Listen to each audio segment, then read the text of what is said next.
Ewol. Ewol. How you feeling? What's the word? Man, I'm feeling blessed, man. Highly favored, man. Super appreciative to be here, man. You know what I'm saying? It's always a vibe. How long you been a free man for? I've been a free man now since October of last year. I just been low. Oh, okay. So you were just taking it easy? Yeah, I was taking it easy, catching up with the family, man. Being a dad, you know what I'm saying? Because I was gone.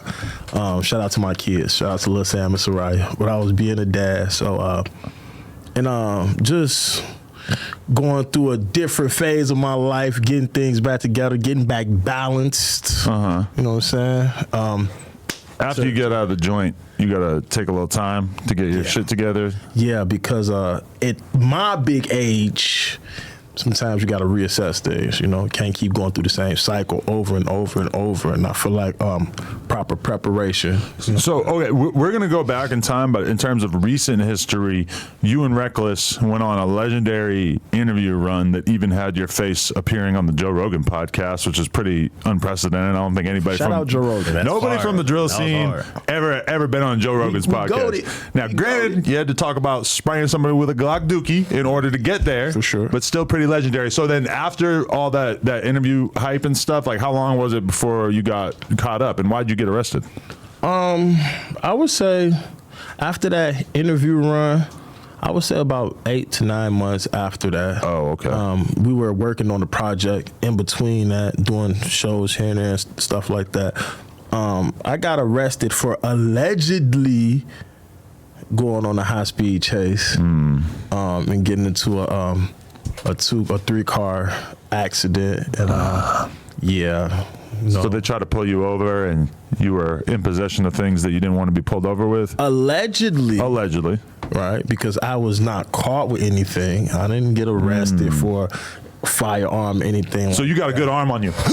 I just... Out the sunroof? No. Okay. No. What happened was, they was trying to unlawfully arrest me for being me in Chicago. Okay. Right? So I didn't feel that the traffic stop was warranted or legal. So I just, did the dash. I politely, went on about my business. Did the race. I politely went on about my business. You know what I'm saying? And how long did they chase you for? It was an extensive chase. What is the mind state when you getting chased by the police and you like get the away? Yeah, but you get away. Make it home. Goddamn. Like how often niggas getting away though? Like how often in the rack? Yeah, like how often is it like you might get away from a high-speed chase?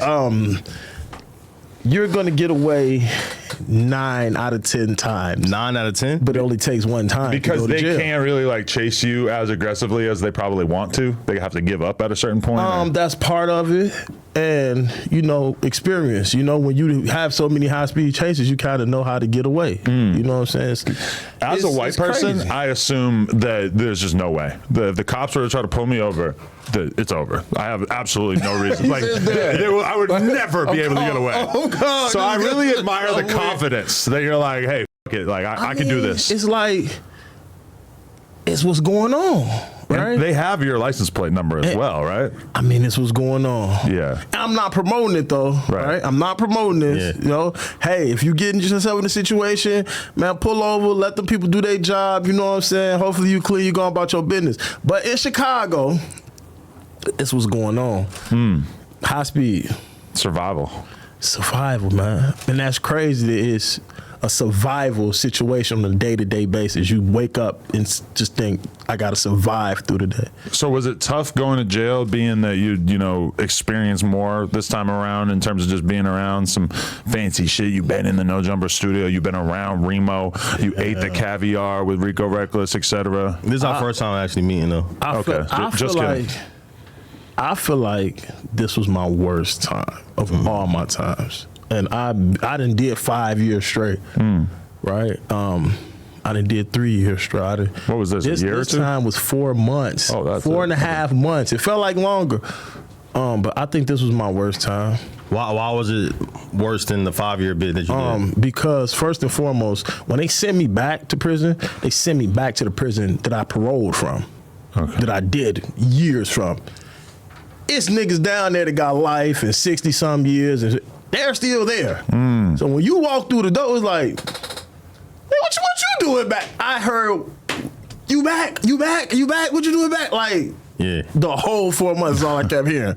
Like, damn, what you doing back? And everybody want to lecture me, and you know what I'm saying? Which I appreciate it because they genuinely care, but it's like, it sucked. It sucked, right? And then, you know, being home, going, like you say, traveling and coming to No Jumper and moving around and actually living life, and then to get snatched away from that, right? That hurt worse than anything. Were you up by moving around the way you were moving at that time, given that you had other shit going on?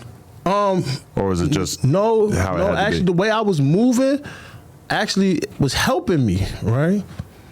See, it's certain situations that transpire that caused for me to be in that situation. If I would have just kept moving how I was moving, like moving around and traveling, and I'd have been cool. I kind of had started coming back to the city, which I shouldn't have did, right? Very rarely does a Chicago rapper say, I went back to Chicago and everything was fine. It's always, I went back to Chicago and I got shot, I got arrested, something really bad happened. And that's the truth. Yeah. That's the truth. And it's like, man, bro, our city poison up. And I love my city because we got one of the most beautiful cities in the world, right? But the climate in the city is bad.